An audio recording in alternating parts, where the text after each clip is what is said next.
اعوذ باللہ من الشیطان الرجیم، بسم اللہ الرحمن الرحیم۔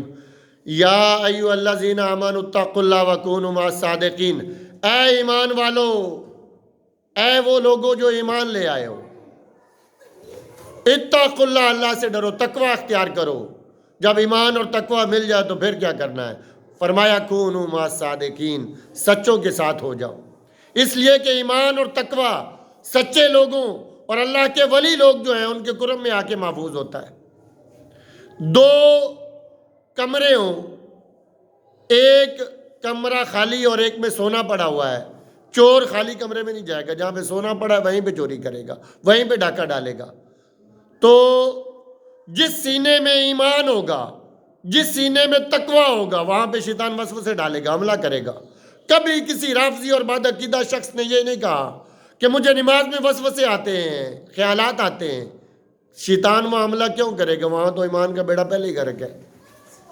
تو ایمان اور تقوی کو اگر محفوظ کرنا ہے تو اللہ کے ولیوں کی محبت حاصل کرو، اللہ کے ولیوں کی محبت کا تالا لگا کے رکھو۔ بجری آپ ٹرک جو ہے بازار میں پھینکوا دیتے ہیں، سونا چاندی جو ہے وہ کمروں میں تالوں کے اندر رکھتے ہیں۔ تو قیمتی چیز کو محفوظ جگہ پہ رکھنا پڑتا ہے۔ جان سے بھی قیمتی ایمان ہے، اور ایمان کے بعد جو سب سے قیمتی چیز ہے وہ تقوی ہے۔ اگر ایمان اور تقوی محفوظ کرنا ہے تو اللہ کے ولیوں کا قرب تلاش کرو، صادقین کے ساتھ ہو جاؤ، سچوں کے ساتھ ہو جاؤ۔ ایک مرتبہ گولڈا شریف والوں کا ایک مرید خواجہ قمر الدین سیالوی رحمۃ اللہ علیہ کے پاس اپنے پیروں کی شکایت لے کے آیا۔ 40 سال سے میں پیروں کا مرید ہوں، انہوں نے مجھے کوئی فیض ہی نہیں دیا۔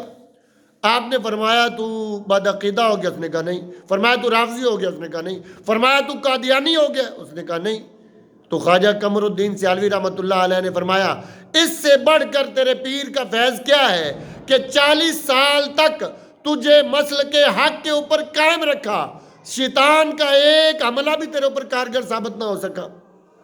تو سوچئے، جب متقی اور مومن لوگوں کو حکم ہے کہ وہ اللہ کے ولیوں کا قرب تلاش کریں، ان کی معیت میں رہیں، سچے لوگوں کی معیت میں رہیں، تو پھر ایک عام بندے کے لیے کسی ولی کامل کا مرید ہونا کتنا ضروری ہے۔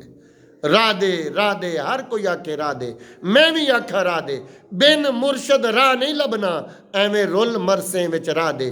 اللہ اللہ کرنے سے اللہ نہ ملے، اللہ والے ہیں جو اللہ سے ملا دیتے ہیں۔ اسی لیے فرمایا وَكُونُوا مَعَ الصَّادِقِينَ، اور صدیقین کے ساتھ ہو جاؤ۔ آسان کر دوں تو اس کا معنی صدیقی ہو جاؤ، نقش بندی ہو جاؤ۔ اللہ تبارک و تعالیٰ حق بات سمجھنے کی توفیق عطا فرمائے۔